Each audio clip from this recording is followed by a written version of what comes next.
Halo semuanya, kami dari kelompok 8 akan mempresentasikan mengenai penelitian kami tentang studi komparatif vaksin berbasis asam nukleat DNA dan RNA yang mengekspresikan protein spike SARS-CoV-2. Berikut merupakan anggota kelompok kami dengan asisten Kak Sofia Aljannah. Akan dibahas mengenai latar belakang, tujuan, metode, hasil dan pembahasan, dan juga kesimpulan. Yang pertama adalah latar belakang. SARS-CoV-2 merupakan virus dari famili Coronaviridae yang dapat menginfeksi sistem pernafasan dan menyebabkan COVID-19. Telah terkonfirmasi sekitar 132 juta jiwa yang positif dan sekitar 2 juta jiwa yang meninggal akibat COVID-19 pada 7 April 2021. Virus ini pertama kali ditemukan di Wuhan, Cina pada bulan Desember 2019 dan terus menyebar secara global setelah ditetapkan sebagai pandemi COVID-19 pada 11 Maret 2020. Virus SARS-CoV-2 dapat mengalami mutasi dan hingga saat ini telah ditemukan sekitar 9 clade yang tersebar secara global. Berbagai pihak telah melakukan penanganan COVID-19, salah satunya melalui pengembangan vaksin untuk membentuk antibodi guna melawan virus SARS-CoV-2. Kerap dilakukan berbagai penelitian untuk menentukan kandidat vaksin COVID-19 yang paling baik.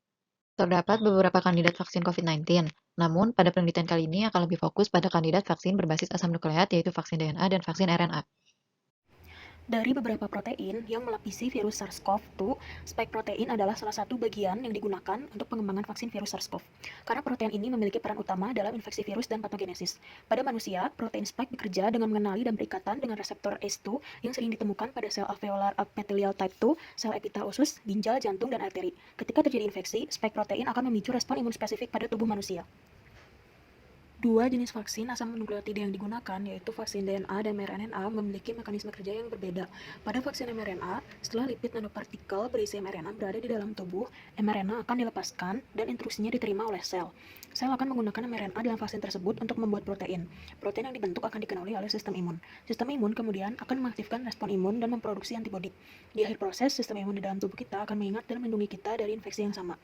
Vaksin mRNA tidak berintegrasi dengan materi genetik sel sehingga mengurangi risiko terjadinya mutagenesis. Sedangkan pada vaksin DNA, plasmid berisi fragmen DNA akan masuk ke dalam sel inang dan ditranslasi terlebih dahulu oleh sel menjadi mRNA. Berdasarkan latar belakang yang telah dipaparkan, maka studi komparatif yang kami lakukan bertujuan untuk menentukan kandidat vaksin asam nukleat mRNA atau DNA terbaik untuk SARS-CoV-2. Pada bagian ini, kita akan membahas tentang metode penelitian yang telah kami lakukan. Untuk mencari data kandidat vaksin DNA terbaik, dilakukan pencarian dengan search engine Google Scholar, dan keyword yang dimasukkan adalah DNA-based vaccine SARS-CoV-2. Selanjutnya dipilih filter include citation dan since 2020, mengingat pandemi COVID-19 baru dimulai pada Desember 2019. Setelah itu, dipilih jurnal dengan kualitas baik dan harus memuat bagian metode pembuatan vaksin, jenis plasmid yang digunakan, prosedur uji, hingga hasil uji in vitro dan in vivo-nya. Setelah itu, ditemukan beberapa jurnal yang kami inginkan, dan jurnal ini dibagikan kepada 4 anggota kelompok untuk dibaca dan dibandingkan. Kandidat terbaik akan dipilih dan dibandingkan lagi dengan kandidat vaksin mRNA terbaik. Dan akhirnya dapat diperoleh kandidat vaksin asam nukleat yang dianggap paling baik. Baik, berikut adalah metode yang kami gunakan untuk mencari data vaksin berbasis mRNA. Pertama, digunakan Google Scholar sebagai search engine dalam mencari literatur atau referensi yang akan digunakan. Kedua, dimasukkan keyword mRNA-based vaksin SARS-CoV-2. Dan selanjutnya dilakukan filter dengan mengaktifkan include citation dan since 2020. Keempat, dilakukan pemilihan jurnal sebagai referensi dengan parameter membuat metode pembuatan vaksin, prosedur uji in vitro dan in vivo, hasil uji in vitro in vivo, serta prosedur dan hasil uji efikasi. Di mana selanjutnya jurnal yang didapatkan akan dibagikan kepada 3 anggota kelompok untuk dilakukan elaborasi dalam pembuatan tabel pembahasan. Dan terakhir, dilakukan pembahasan dengan membandingkan 4 parameter yang telah ditentukan sebelumnya dan akan didapatkan kandidat vaksin mRNA terbaik. Vaksin mRNA terbaik ini akan dibandingkan kembali dengan vaksin DNA terbaik sehingga didapatkan vaksin asam nukleat terbaik. Berdasarkan hasil pencarian Google Scholar, pertama kali kami menemukan 30.500 hits data. Kemudian, setelah filter dinyalakan, kami menemukan 18.200 hits data. Dari data tersebut, akhirnya kami memilih 4 jurnal yang sesuai dengan kriteria pencarian. Jurnal pertama membahas vaksin dari plasmid PCM Vecan. Jurnal kedua membahas vaksin dari plasmid PCW 1903. Jurnal ketiga membahas vaksin GX19 dari plasmid PGX24S Delta TM.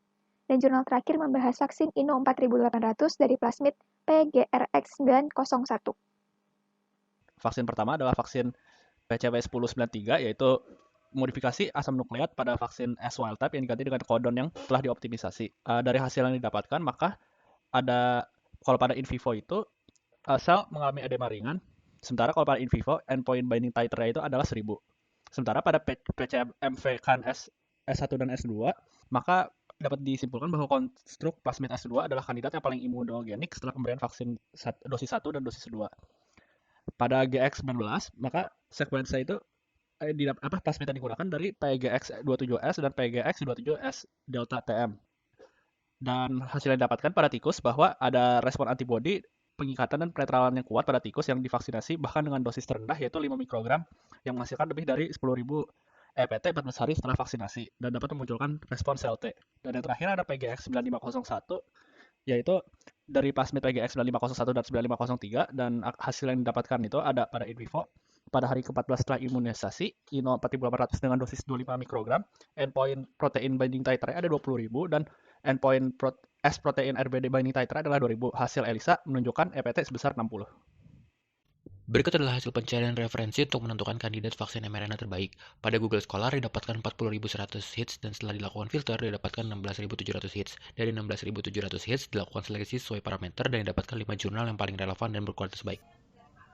Berdasarkan 6 jurnal acuan yang digunakan, dilakukan komparasi antar kandidat vaksin mRNA. Yang pertama ialah BNT162B2 dari Comirnaty, di mana digunakan sequence spike DNA SARS-CoV-2 yang ditranskripsikan dengan modifikasi nucleoside modified mRNA pada DLP2 dan pemukul lipid nanopartikel. Untuk hasil ujinya sendiri, in vitro didapatkan hasil keberadaan mRNA protein spike SARS-CoV-2 setelah 24 hingga 41 hari setelah injeksi, serta in vivo di mana tikus dengan dosis 5 mikrogram didapatkan binding titer IgGS sebesar 380 mikrogram per mililiter setelah hari ke-21.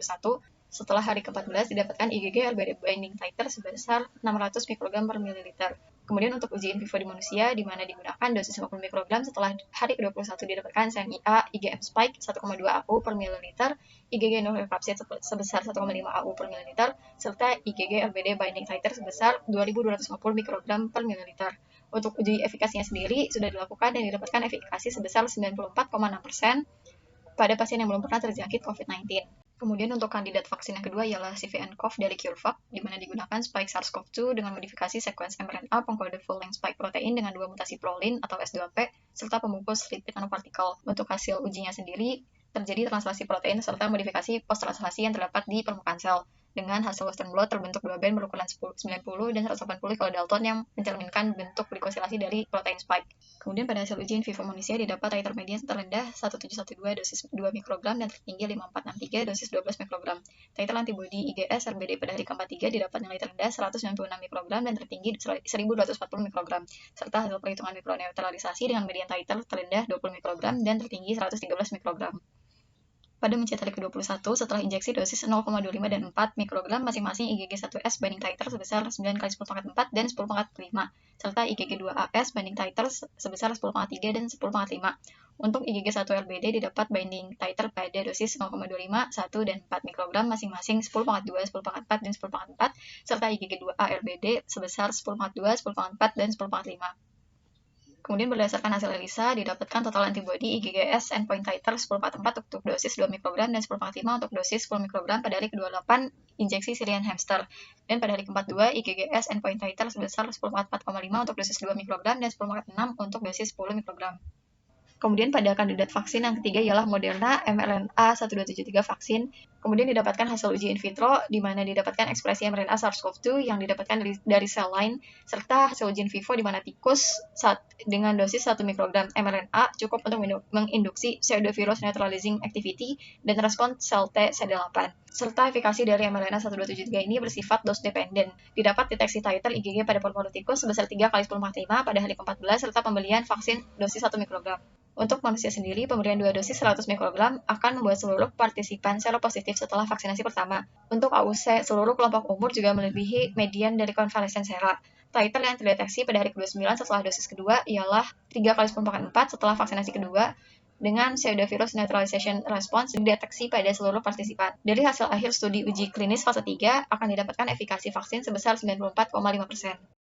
Didapat masing-masing satu kandidat vaksin terbaik dari vaksin berbasis DNA dan mRNA. Untuk vaksin DNA dipilih GX19 dan vaksin mRNA dipilih Moderna, mRNA 1237. Di sini kami akan mengkomparasi kedua vaksin tersebut.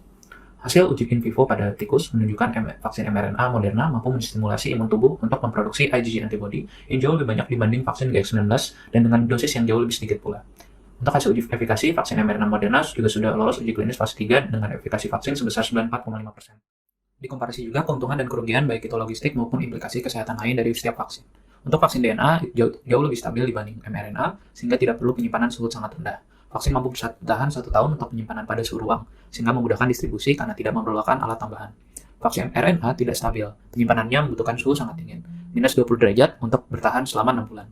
Hal ini mempersulit distribusi vaksin, khususnya di negara miskin dan berkembang yang fasilitas alatnya belum merata. Walau demikian, vaksin RNA tidak akan menyebabkan perubahan pada urutan DNA alami sel host, karena mRNA tidak dapat diintegrasikan di dalam materi genetik sel host.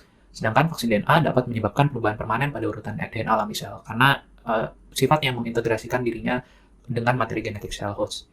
Dan utamanya, vaksin RNA sudah lolos uji klinis dan digunakan secara massal, sehingga sudah dalam tahapan yang jauh lebih advance dari vaksin DNA. Sedangkan vaksin DNA hingga saat ini belum ada yang approve untuk penggunaan pada manusia.